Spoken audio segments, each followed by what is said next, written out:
বানরটা ও গিয়া কতগুলো পাতাওয়ালা ডাল দিয়ে আসে, পাতাওয়ালা ডাল নাই না, আবার ও একটা শব্দ করছে, ওই শব্দতে আরো অনেক বানর জমা হয়ে গেছে। ও করছে কি, তখন ওই বুড়া বানরটা ওই পাতাওয়ালা ডালের কিছু কিছু অংশ ভাইঙা ভেঙে সব বানরের হাতে দিছে। বানরগুলো একটা পাতায় কামড় দেয় আর একটা রুটি কামড় দেয়। আবার কেমন বানরের বানর, আমরা যে বলি মানুষ দুষ্টামি করলে, বাচ্চারা দুষ্টামি করলে বলি তুই একটা বান্দর, বান্দর বান্দরী। সবার সামনে আবার দেখাইতেছে, দেখো তোমরা এই খাদ্যের মধ্যে বিষ মিলাই দিছ আমাদের মারার জন্য। এই যে দেখো আমরা 20% ঔষধ ভোগ করে কে তারপরে তোমার রুটি খাইয়া তোমাদেরকে দেখাইতেছি যে আমরা মরি নাই, আমরা বুঝি যে তোমরা কি দিছ। সবার সামনে চরমগড়া বড় মসজিদের তিনি ইমাম যিনি ছিলেন, এখন মারা গেছেন, তিনি নিজে বলছেন আমরা শতে শতে মানুষ জমা হয়ে গেছে এই দৃশ্য দেখার জন্যে। সবাই তাকায় আছে, একই কাণ্ড, আল্লাহু আকবার। পরে বলে যে ওই যখন রুটি খাওয়াতে শেষ, ভাবছে যে পাতার কিছু অংশ তো ডালের সাথে রয়ে গেল, এই ডালগুলো ফালাই দিলে আমরা এগুলো নিয়ে আমরা তালাশ করে বাইর করবো যে এটা কোন ডালের এই পাতা, যে পাতায় বিষ নাশক বা 20%, এটা আমরা বের করব। বানর তো বানরই, এই সবার ডালগুলো আবার ওই বুড়িয়া বানরটা হাতে নিছি, হাতে নিয়ে এমন দৌড়, সারা চর্মগুড়া তালাশ করে আর ওকে পায় নেই, আর ওকে বের করতে পারে নেই। তাহলে বুঝেন, খাওয়া বাঁচার বুঝ আপনার আমার মধ্যে যেমন আছে, এর চেয়ে কি একটা বানরের মধ্যে কম না বেশি? সবাই বললে খুশি হতাম। আপনি আর আমি কতটুকু টেকনিশিয়ান, কতটা ইঞ্জিনিয়ার, কতটা আর কি বিশেষজ্ঞ। প্রত্যেকের ঘর বানাতে পারি না।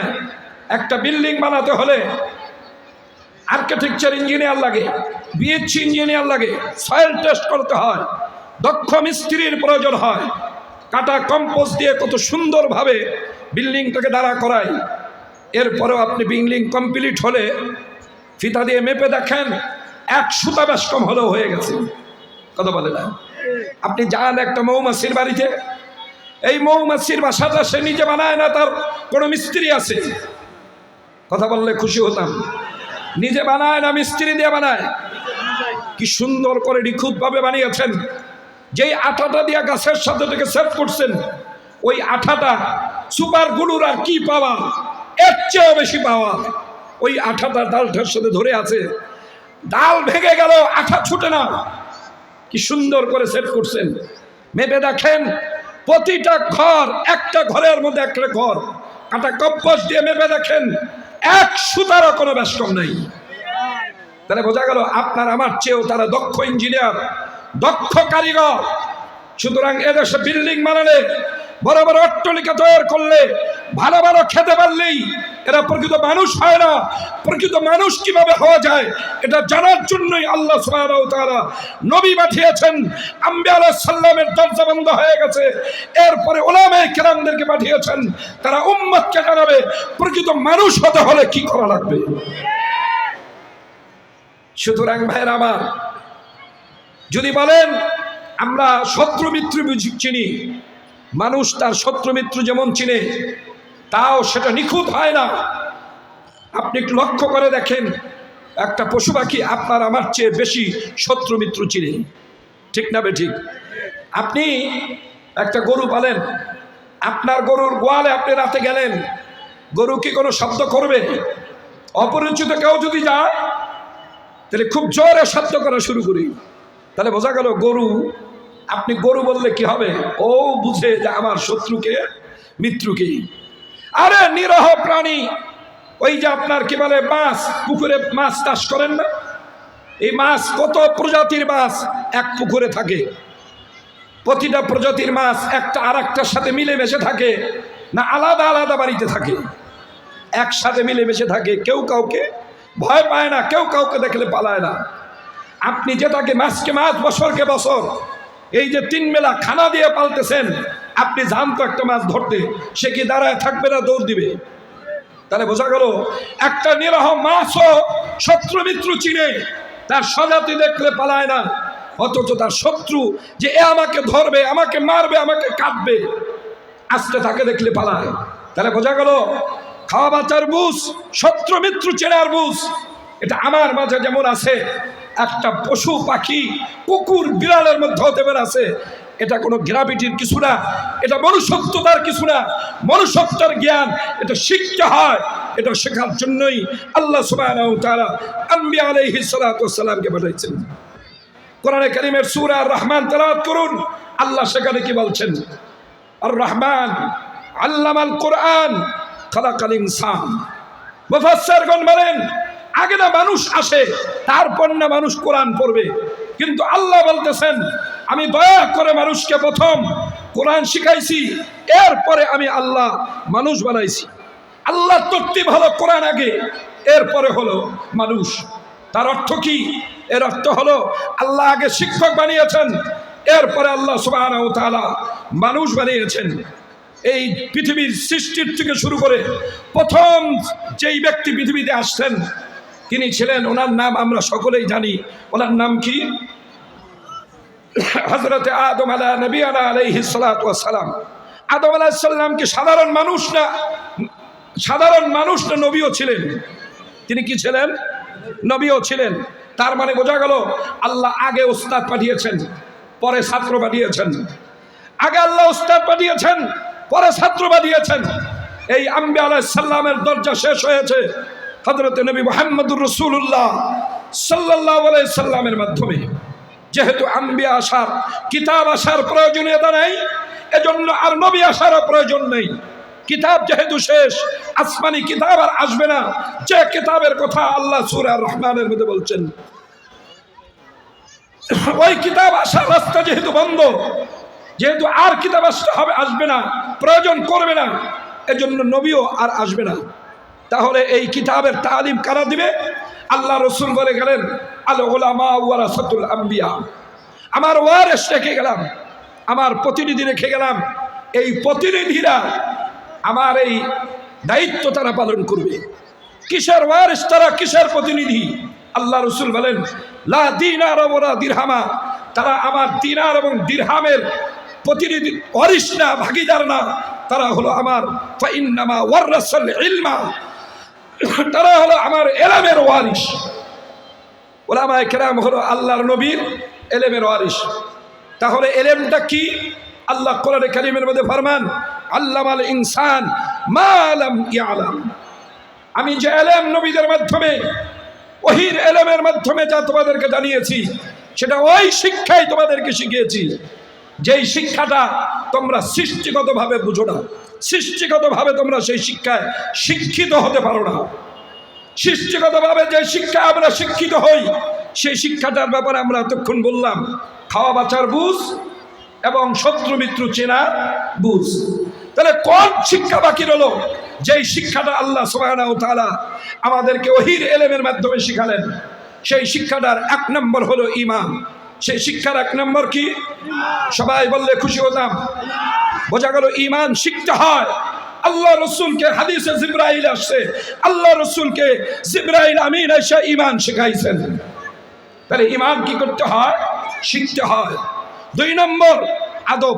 দুই নম্বর কি? জোরে বলেন, সবাই বললে খুশি হতাম। এক নম্বর ভুলে গেছেন? সবাই বলবেন না? জোরে বলেন। আরে এমন এক শিক্ষা, ঈমান এমন এক শিক্ষা, যে শিক্ষা অর্জন না করা পর্যন্ত মানুষ দুনিয়া সফল হতে পারবে না, আখিরাতের মুক্তির কোনো প্রশ্নই আসে না। তাহলে এই শিক্ষা এক নম্বর হলো ঈমান। এক নম্বর কি? ঈমান। দুই নম্বর আদব। দুই নম্বর আদব। তিন নম্বর ইবাদত। তিন নম্বর ইবাদত। চার নম্বর মুআমালাত। এই যে ব্যবসা বাণিজ্য, চাকরি বাকরি, উপায় উপার্জনের যে পদ্ধতি, রাষ্ট্র পরিচালনা, বিচার ব্যবস্থা পরিচালনা, সমাজ পরিচালনা, পরিবার পরিচালনা, এর সমস্ত কিছুকে বলে হয় মুআমালাত। চার নম্বর মুআশারা। পাঁচ নম্বর মুআশারাত। কিভাবে মানুষের সাথে আখলাক করবেন, মানুষের সাথে কোন চরিত্র কথা বলবেন, কিভাবে মানুষের সাথে লেনদেন করতে হবে, কিভাবে মানুষের সাথে ভালো আখলাক দেখাতে হবে, এই সব কিছু আল্লাহ সুবহানাহু ওয়া তাআলা ওহীর এলেমের মাধ্যমে শিক্ষা দিয়েছেন। এজন্য হযরত ওমর আলী রাদিয়াল্লাহু তাআলা আনহু বলছেন, রাসিনা কিসমাতুল জব্বারি ফিনা লানা ইলমুন ওয়ালিল আদাই মালুন। আমি আমার রবের উপরে সন্তুষ্ট যে রব আমাদের শত্রুদেরকে দিবেন মাল আর আমাদেরকে দিবেন ইলম। আমাদের বড়রা খুশি ছিলেন কি পেয়ে? ইলম পেয়ে। আর আমরা খুশি কিসে? মাল পেয়ে। হযরত আলী রাদিয়াল্লাহু তাআলা আনহু আল্লাহর রাসূলের জামাতা, কলিজার টুকরা শের আলী, তিনি বলতেছেন আমরা আল্লাহর উপরে খুশি, আল্লাহ আমাদেরকে দিয়েছেন ইলম আর আমাদের শত্রুদেরকে দিয়েছেন মাল। আর আমরা মনে হয় আমরা ইলম পেয়ে বড় সন্তুষ্ট, অনেক বেজার। কি কথা ঠিক না? এজন্য আমাদের ইলম শেখার কোনো আগ্রহ নেই। সুতরাং ভাইরা আমার, আল্লাহর নবীদের সেই দায়িত্ব আল্লাহ রাব্বুল আলামিন উলামায়ে কেরামদের হাতে দিয়েছেন। কোরআনে কারীমের এক আয়াতের মধ্যে আল্লাহ বলছেন, সেই আয়াতটাই আমি শুরুতে আপনাদের সামনে তেলাওয়াত করছি। আল্লাহ বলছেন, বিমাস্তুহফিযু মিন কিতাবিল্লাহ, আমার কিতাবের হেফাজতের জিম্মাদারি হলো উলামায়ে কেরাম। আল্লাহর কিতাবের হেফাজতের জিম্মাদারি কার? আলেমদের। জোরে বলেন কাদের? চিৎকার মেরে বলেন কাদের? আলেমদের। আলেমদের তাদের দায়িত্ব পালন করতে হবে। আলেমদের দায়িত্ব কি? আমরে বিল মারুফ নেহি আনিল মুনকার, সৎ কাজের আদেশ দিবেন, অসৎ কাজে নিষেধ করবেন। এটা আলেমদের জিম্মাদারি, আলেমদের দায়িত্ব। যদি এই আলেমদের দায়িত্ব পালন না করেন, মানুষের তিরস্কারের ভয়ে, মানুষের বিদ্রোহের ভয়ে যদি তারা এটা না করেন, বুখারী এবং মুসলিম দোনো হাদিসের কিতাব, এটাকে মুহাদ্দিসদের পরিভাষায় বলা হয় মুত্তাফিকুন আলাইহি হাদিস। এই হাদিসের মধ্যে আল্লাহ রাসূল বলেন, মান সুইলা আন ইলমিন আলিমাহু সুম্মা কাতামাহু উলজিমা ইয়াউমাল কিয়ামাতি বিলিজামিন মিন নার। যে আলেম সমাজকে সহি মাসলা বলবে না, প্রয়োজনীয় মাসলাগুলো সমাজকে বলবে না, ওই আলেমকে কিয়ামতের ময়দানে আল্লাহ সুবহানাহু ওয়া তাআলা আগুনের শিকল দিয়ে বান্ধা টান্না হাসরাইয়া জাহান্নামের মধ্যে নিয়ে ফেলবে। তাহলে আলেম যদি সহি মাসলা সমাজে না বলেন, এজন্য সে শাস্তির সম্মুখীন হবেন, আল্লাহর গোসার সম্মুখীন হবেন, না আল্লাহর সন্তুষ্টির সম্মুখীন হবেন? আল্লাহর গোসার সম্মুখীন হবেন। আলেমরা যে রাত্রিকতা খাওয়ার পরেও আপনাদের কাছে এরকম বলেন, এটার কারণ কি? এই নিজেরা জাহান্নাম থেকে বাঁচার জন্যই। অনেকে ভাবেন আলেম ওলামারা তারা আমাদেরকে বলবে কেন? কেন তাদের মাথায় এত পাগড়ি ঠেকে গেল? তারা কেন বলে? তাদের কি প্রয়োজন? আরে শোনো, তারা নিজেরা বাঁচার জন্য তোমাদেরকে বলে। তারা তোমাদেরকে বাঁচাবার জন্য, নিজেরা বাঁচার জন্য তোমাদেরকে বলে যে তোমরা বাঁচো। যদি এই কথাটুকু আলেমরা না বলে, তাহলে আল্লাহ সুবহানাহু ওয়া তাআলা ওই আলেমকে আগুনের শিকল দিয়ে বান্ধা টান্না হাসরাইয়া জাহান্নামের মধ্যে নিয়ে ফেলবে। আবার এ কথাও আল্লাহ রাসূল বলছেন, কোন আলেম যদি সমাজে মিথ্যা মাসলা বলে, নবী বলেন নাই এমন কোন হাদিস যদি কোন আলেম বলে নবীর রেফারেন্স দিয়ে, তাহলে ওই আলেমের জিহ্বা কিয়ামতের ময়দানে আল্লাহ টান দিয়ে বের করে মাথার উপর দিয়ে নিয়ে পিঠের মধ্যে প্রাক মেরে দিবেন। তাহলে বোঝা গেল আলেমের দায়িত্ব কত বড় কঠিন। না বললেও শাস্তি, মিথ্যা বললেও শাস্তি। ঠিক না বেঠিক? এজন্য উলামায়ে কেরাম আপনাদের কাছে বলেন, কি বলেন? সংক্ষেপে আমি একটা আয়াত আপনাদের সামনে তেলাওয়াত করতে চাই, যেটা আল্লাহ সুবহানাহু ওয়া তাআলা সতর্ক করে সূরা ইউনূসের মধ্যে আল্লাহ সুবহানাহু ওয়া তাআলা বলেন, ওয়ালাকাদ আহলাকনাল কুরুনা মিন ক্বাবলিকুম লাম্মা যালামু। শোনো, তোমাদের আগে আমি অনেক জাতিকে ধ্বংস করে দিয়েছি। কেন ধ্বংস করেছি? তারা জুলুম করার কারণে। অনেক সম্প্রদায়কে আমি ধ্বংস করেছি জুলুম করার অপরাধে। আমি তাদের কাছে নবী পাঠিয়েছি, কিন্তু তারা নবীদের কথা মানেন নাই, তারা আল্লাহর নবীদের কথা শুনেন নাই, তারা শুধু জুলুম করেই গেছেন। এখন জুলুমটা কি? জুলুম শুধু হাসিনা আর খালেদা করলেই জুলুম, আর কোনো জুলুম নাই? কথা বলে না। আমাদের অবস্থা হয়েছে, আওয়ামী লীগের বিরুদ্ধে বললে স্লোগান, বিএনপির বিরুদ্ধে বললে স্লোগান। দুর্ভাগ্য, আমাদের নিজেদের বিরুদ্ধে বললে আমরা তখন ওই কই মাছের মতো কাঞ্চা ভাষায় ভাষায় আসতো জায়গা থেকে সরে যাই। জুলুম যে আমরা করি এটা বুঝি দেয়। আপনি চাকরি করেন, সরকার বেতন দেয়, এরপরে ঘুষ খান, এটা জুলুম।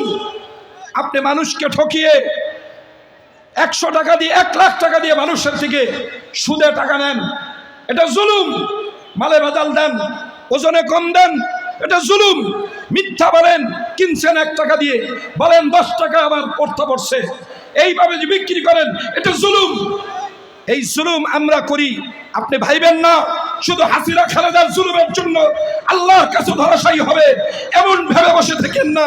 জুলুম ছোট হোক আর বড় হোক, জালেম ছোট হোক আর বড় হোক, প্রত্যেকেই আল্লাহর কাছে ধরাশায়ী হতে হবে। আল্লাহ পরিষ্কার বলছেন, তোমাদের আগে অনেক জাতিকে আমি ধ্বংস করেছি, নবীদের পাঠিয়েছি, তাদেরকে সতর্ক করছি, ঘুষ খায়ও না, সুদ খায়ও না, অন্যায় করো না, জুলুম করো না। উল্টো তারা নবীদেরকে হত্যা করেছে, নবীদের উপরে জুলুম করেছেন, স্টিম রুলার জমিদের উপরে চালিয়েছেন। যারা দাওয়াত দিয়েছেন তাদেরকে ছেড়ে দিয়েছেন, জুলুম করেছেন। এজন্য আমি আল্লাহ তাদেরকে ধ্বংস করে দিয়েছি। এরপরের আয়াতে আল্লাহ বলেন ওয়াজাআতহুম, এরপরের আয়াতটা কি হুজুর বলেন একজন, আমি হাফেজ না। ওয়ালাউ আন্না আহলাল কুরা আমানু ওয়াত্তাকু,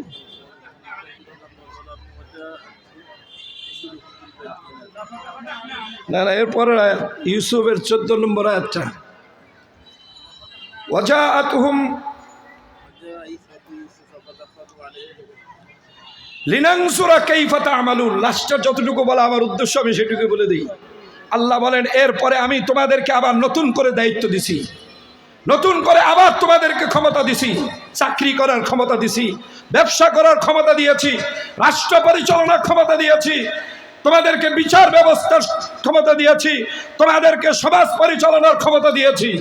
আমি আল্লাহ দেখতে চাই লিনানজুরা কাইফা তা'মালুন, তোমাদের আমলটা আবার ওই আগের ওয়ালাদের মতো জুলুম হয় কিনা আমি আল্লাহ দেখতে চাই। সুতরাং ভাইরা আমার, দুর্ভাগ্য আমাদের ছোট বড় আমাদের দেশে যত জালেমরা আছে, তারা পূর্ববর্তী জালেমদের থেকে শিক্ষা গ্রহণ কেউ করে না, কেউ করে না। আগের জালেমরা যেমন জুলুম করেছে, আগের যেমন তারা তাদের নেতাকে ইব্রাহিম আলাইহিস সালামের সাথে সমপর্যায়ে পৌঁছে দিয়েছেন, তাদের নেতার জিকির করলে জান্নাতে যাওয়া যেত বলতেন। আবার নতুন আরেক দল জালেম দ্বারা হয়েছেন, তারা এখন বলতে শুরু করেছে যদি তোমরা আমাদের নেতার নাম নাও তাহলে তোমরা আবার জান্নাতে চলে যেতে পারবা। জেনে রাখো এই বাড়াবাড়ি ভালো না, বাড়াবাড়ি করো না। চালিয়ে এই বাড়াবাড়ি করো, আলেমরা শুধু বলতে পারবে। অনেক আবার এখন বলা শুরু করছে, আগের এক হারুন ছিল,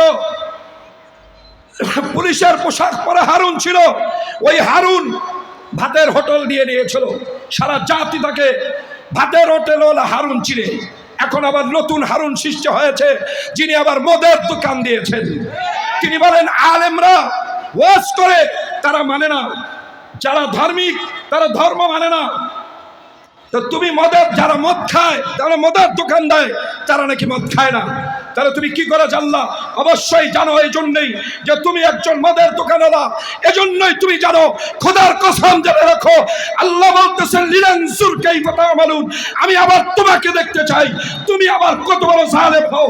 জেনে রাখো, আগের দল তো দিনের বেলা পালিয়ে গেছে, তোমাদেরকে এদেশের জাতি আল্লাহ এদেশের নিরহ জনগণ দিয়ে জুতা পিটা করে জোর করবে এদেশ থেকে।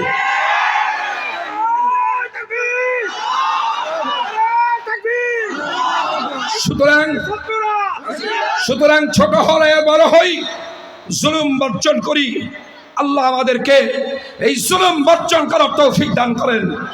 আলেমদের দায়িত্ব, আলেমরা আপনাদের মুখের দিকে তাকিয়ে কথা বলবে না। যে আলেম মুখের দিকে তাকিয়ে না কথা বলে, সেই আলেমই হলো প্রকৃত আলেম। আর যে মানুষের মুখের দিকে তাকিয়ে সন্তুষ্টির জন্য পকেটের দিকে, হাতিয়ার দিকে তাকিয়ে কথা বলে, তার চেয়ে বড় জালেম পৃথিবীতে দ্বিতীয়টা নেই। এই শিক্ষা আমাদেরকে দিয়ে গেছেন সদস্য হুজুর রহমতুল্লাহ আলাইহি, আমাদেরকে শিক্ষা দিয়ে গেছেন হাফিজ হুজুর রহমতুল্লাহ আলাইহি, এই শিক্ষা দিয়ে গেছেন পীর হুজুর রহমতুল্লাহ আলাইহি, এই শিক্ষা দিয়ে গেছেন শেখুল হাদিস আল্লামা আজিজুল হক সাহেব রহমতুল্লাহ আলাইহি। শোনো, জালেমদেরকে ওই চক্ষু, রক্ত চক্ষুকে আমরা পরোয়া করি না। আমরা আল্লাহর দ্বীনের রাহবার, আমরা আল্লাহর দ্বীনের ওহীর ধারক বাহক। আমরা বলেই যাব, তোমার রাগ আর সন্তুষ্টিতে আমাদের কিচ্ছু আসলে হয় না। এরপরেও আমি সহজভাবে একটা কথা বলবো, শোনেন। এই যে হাতি খেলা দেখাতে আনেন, এই হাতি বড় নিরহ মনে হয়, ওকে পিটাচ্ছে, ওর মাহুত ওকে যে পালে সে মারতেছে, বসার জন্য মারতেছে, দাঁড়াবার জন্য মারতেছে, খেলা দেখাবার জন্য মারতেছে, হাজারো পিটায় হাজারো মারে, ওর মালিককে কিছু বলে না, ও কিচ্ছু বলে না ওর মালিককে। কিন্তু আপনি এই পালা হাতিটাকেই তার সামনে তার বাচ্চার গায়ে হাত দিয়ে দেখেন, ওই এলাকাটাকে তছনছ করে দেয়।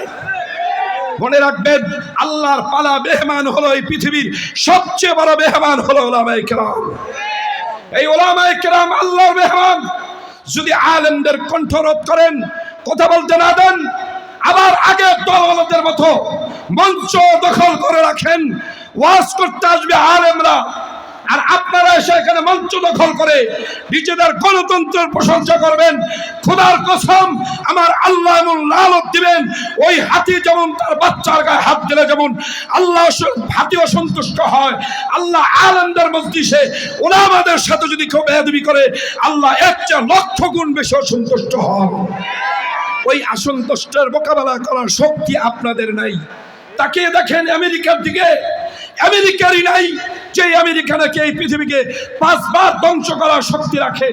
আল্লাহ চোখে আঙ্গুল দিয়ে দেখালেন, দেখো তোমরা যাকে বড় শক্তি বলো, তাকিয়ে দেখো সে আমার শক্তির সাথে যখন বড়াই করেছে এবং মানুষকে উপরে জুলুম করছে, আমি আল্লাহ তখন ওই জাতিকে শুধু সামান্য একটা আগুন দিয়ে জ্বালিয়ে দিচ্ছি। এমন আগুন, একটু তাকিয়ে দেখেন, এত আধুনিক, এত বড় সবের অস্ত্র অধিকারী, তাকিয়ে দেখেন সকলের দৃষ্টি চোখের সামনে কিভাবে সবচেয়ে বড় সবচেয়ে উন্নত যে প্রদেশ, তাদের উন্নত মহাদেশ যেটি, সেই দুইটাই পুরে পুরে ছাই হয়ে যাচ্ছে। যিনি মালিক এই পৃথিবীর, তিনি কে? জোরে জবান ছেড়ে বলেন কে? আমরা কার বান্দা? আমেরিকা, ইউরোপের, ভারতের কারো দালাল নই, আমরা একজনের দালাল, তিনি কে? আর আল্লাহ বলছেন, শোনো, যে বান্দারা আমি আল্লাহকে ভয় করবে, আমি আল্লাহর দালালি করবে, জেনে রাখো আমি আল্লাহ তাদের জন্য আমার আসমান এবং জমিনের মধ্যে যত বরকতের রাস্তা আছে, আমি বরকতের সব দরজাগুলো তাদের জন্য খুলে দিব। ওয়ালাকাদ আহলাকনাল কুরুনা মিন ক্বাবলিকুম ওয়ালাউ আন্না আহলাল কুরা আমানু ওয়াত্তাকু লাফাতাহনা আলাইহিম বারাকাতিম মিনাস সামাই ওয়াল আরদ। যাদের মধ্যে ঈমান থাকবে আর আল্লাহকে ভয় করবে, আমি আল্লাহ তাদের কারো উপরে নির্ভরশীল করে রাখবো না। আমি আল্লাহ তাদের জন্য আসমান আর জমিনের যত বরকতের দুয়ার আছে, আমি তাদের জন্য খুলে দিব। এই আসমান আর জমিনের মালিক কে? চিৎকার মেরে বলুন কে? শাহাদাত আঙ্গুল উঁচা করে বলুন কে? তাহলে আমরা গোলাম হলাম কার? গোলামি করব কার? আওয়ামী লীগে, বিএনপি, গণতন্ত্রে, সমাজতন্ত্রে, রাজতন্ত্রে আমরা একজনের গোলামি করব, তিনি হলেন কে? আর সেই গোলামির জিঞ্জির যেটা, সেটার নাম হলো ইসলাম। সেই ইসলামকেই গলার মধ্যে জিঞ্জির লাগাবো। কারা কারা রাজি? আল্লাহু আকবার। আল্লাহ আমাদের সবাইকে কবুল মঞ্জুর করেন। ওমা আলাইনা ইল্লাল বালাগ। আসসালামু আলাইকুম ওয়া রাহমাতুল্লাহ।